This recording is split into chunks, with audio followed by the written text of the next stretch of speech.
করে আসছি। এই আন্দোলন শুরু হয়েছে 89 সালে।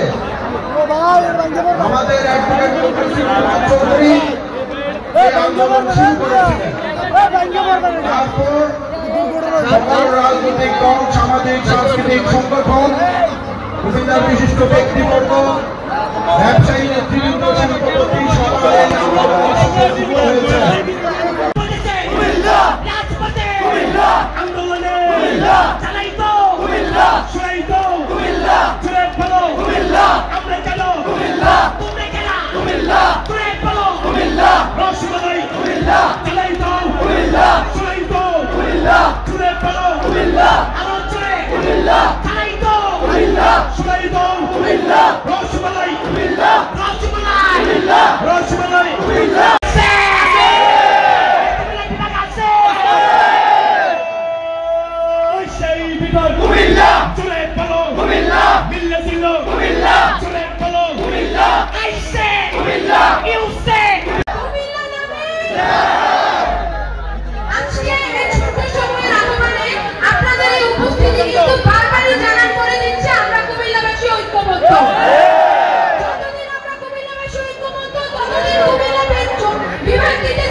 রাস্তা বন্ধ করে দে, পাইপের ব্যবস্থা করো, 10 ইঞ্চি পাইপ লাগবে না কাইলারে পাগলামি করছো, টিপু বাইরে খালি দাও, খালির বিষ বাজায় ছাইরা দে।